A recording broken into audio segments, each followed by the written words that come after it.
दोस्तों, क्या आपने कभी सोचा है इंसान कितना क्रूर हो सकता है। एक माँ जो अपने बच्चों को प्यार देती है वही अपने हाथों से मासूमों की जान ले सकती है। आज मैं आपको एक ऐसी कहानी सुनाने जा रहा हूँ जो आपके रोंगटे खड़े कर देगी। ये कहानी है कोल्हापुर की सड़कों से शुरू हुई एक खौफनाक सच्चाई की। ये कहानी है अंजनाबाई, उसकी बेटियां रेणुका और सीमा की, और उन मासूम बच्चों की जिनकी जिंदगियां इन औरतों ने छीन ली। जो भी हमारे दोस्त चैनल पर नए हैं प्लीज चैनल को सब्सक्राइब जरूर कर लें और वीडियो के अंत तक जरूर बने रहें। 1990 का कोल्हापुर एक ऐसा शहर जहां दिन में बाजार की रौनक थी और रात में सन्नाटा। यहाँ की गलियों में लोग अपनी जिंदगी में मस्त थे, लेकिन कोई नहीं जानता था इन्हीं गलियों में एक शैतान तिकड़ी घूम रही है। अंजनाबाई एक ऐसी औरत जिसका चेहरा आम था लेकिन उसका दिल पत्थर से भी सख्त था। वो सालों से छोटी मोटी चोरियां करती थी, जेब काटती थी, बाजार में सामान उड़ाना और कभी कभी घरों में सेंधमारी करती थी। लेकिन अंजनाबाई अकेली नहीं थी, उसके साथ थी उसकी दो बेटियां, रेणुका जो 17 साल की थी और सीमा जो 15 की। अंजनाबाई ने अपनी बेटियों को स्कूल भेजने की बजाय अपराध की दुनिया में धकेल दिया।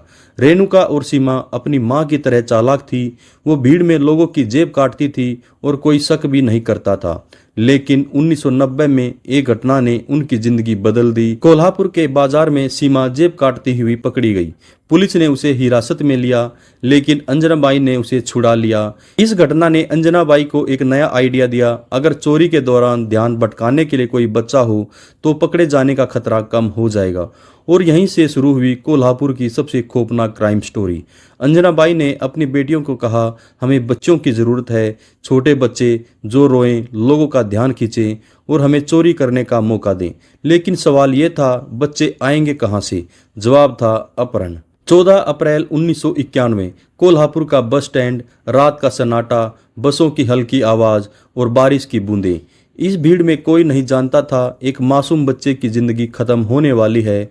अंजनाबाई एक बेंच पर बैठी थी। उसकी गोद में एक 2.5 साल का लड़का बच्चा रो रहा था, बार बार चिल्ला रहा था, मम्मी मम्मी। लेकिन वो उसकी माँ नहीं थी। वो बच्चा कुछ घंटे पहले कोल्हापुर के एक मंदिर से चुराया गया था। अंजनाबाई ने बच्चे को चुप कराने की कोशिश की। उसने उसे चॉकलेट दी, उसे गोद में झुलाया, लेकिन बच्चा नहीं माना। और फिर अंजनाबाई का सब्र टूट गया। उसने बच्चे को एक चादर में लपेटा, उसका मुंह दबाया और उसका गला घोंट दिया। बस कुछ ही पलों में उस मासूम की सांसें थम गई। लेकिन दोस्तों, ये कहानी यहीं ख़त्म नहीं होती है।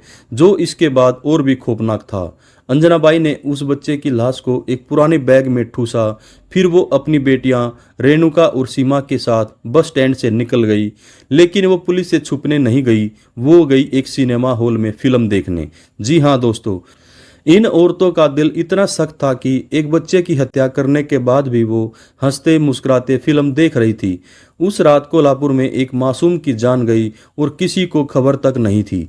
लेकिन सवाल ये है, ये बच्चा आखिर था कौन और क्यों किया गया ये अपराध? जवाब जानने के लिए हमें अंजनाबाई की दुनिया में और गहराई से जाना होगा।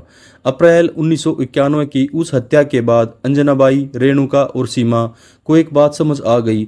बच्चों का अपहरण और उनकी हत्या करना आसान था और यहीं से शुरू हुआ उनका खौफनाक सिलसिला। अगले 6 महीनों में इन तीनों ने कम से कम 13 बच्चों का अपहरण किया और 9 की हत्या की। कुछ लोग कहते हैं कि हत्याएं 40 से ज़्यादा थी, लेकिन कोर्ट में सिर्फ 5 साबित हुई। उनका तरीका एकदम सुनियोजित था। वो भीड़ भाड़ वाली जगहों पर जाती थी, मंदिर, बस स्टैंड, बाजार। वहाँ वो छोटे बच्चों को निशाना बनाती थी जो 1 से 5 साल के बीच होते थे। कभी लालच देकर, कभी जबरदस्ती वो बच्चों को अपने साथ ले जाती थी। इन बच्चों को वो चोरी के लिए इस्तेमाल करती थी। बच्चा रोता था, लोग उसकी तरफ देखते थे और उसी दौरान रेणुका या सीमा किसी की जेब काट लेती थी। लेकिन जब बच्चा उनके लिए बोझ बन जाता, यानी बहुत रोता, बड़ा हो जाता या पुलिस का शक बढ़ाता, तो वो उसकी हत्या कर देती थी। और उनकी हत्याएं इतनी क्रूर थी, सुनकर आपका दिल दहल जाएगा। कुछ बच्चों को छत से फेंक दिया जाता, कुछ का गला दबाया गया और कुछ को दीवार पर पटक कर मारा गया। लाशों को वो बैग में डालकर नदी में फेंक देती थी या सुनसान जगहों पर जला देती थी। इनमें से एक बच्ची थी अंजलि। और दोस्तों, ये अंजलि कोई और नहीं बल्कि रेणुका की अपनी बेटी थी। जी हाँ, रेणुका ने अपनी ही बेटी को गन्ने के खेत में ले जाकर मारा। क्या कोई माँ इतनी बेरहम हो सकती है? लेकिन रेणुका के लिए सब एक खेल था। ऐसी ही घटना एक और हुई 12 अप्रैल 1996 कोल्हापुर के पल्लवी लॉज में। अंजनाबाई, रेणुका और सीमा एक बच्ची का अपहरण करके लाई थी। बच्ची बार बार मम्मी मम्मी चिल्ला रही थी। अंजनाबाई ने उसे चुप कराने की कोशिश की, लेकिन जब वो नहीं मानी तो उसने बच्ची का गला घोंट दिया और फिर हमेशा की तरह लाश को बैग में डालकर ठिकाने लगा दिया। लेकिन सवाल ये है, इतने सालों तक ये तिकड़ी कैसे बचती रही?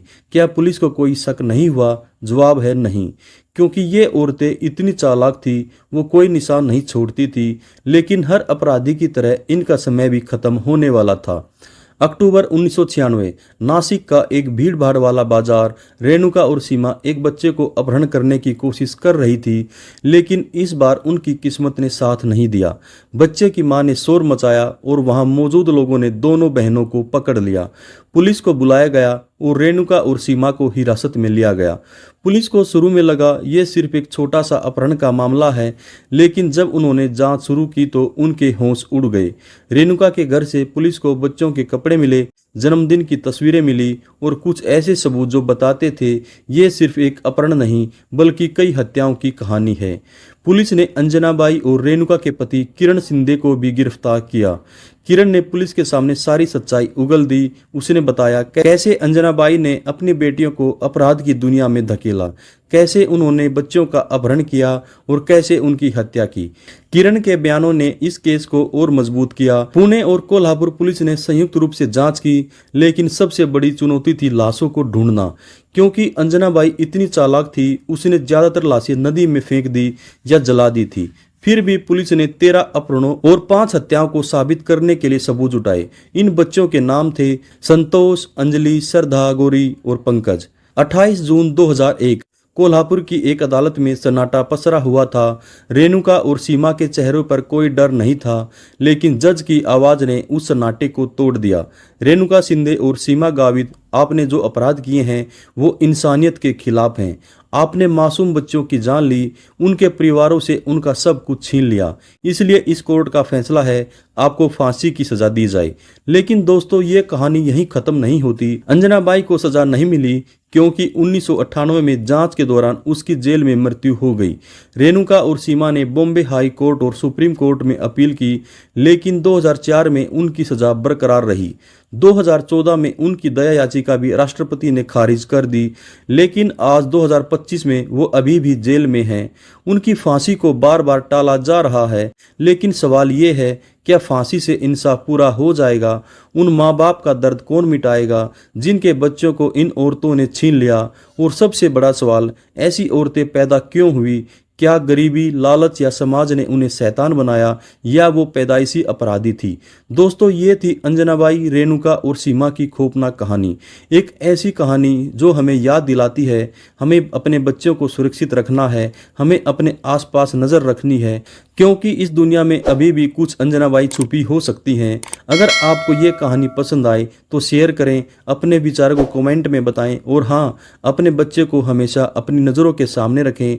चैनल को सब्सक्राइब करें और अगली कहानी का इंतज़ार करें। नमस्कार, धन्यवाद, जय हिंद, जय भारत।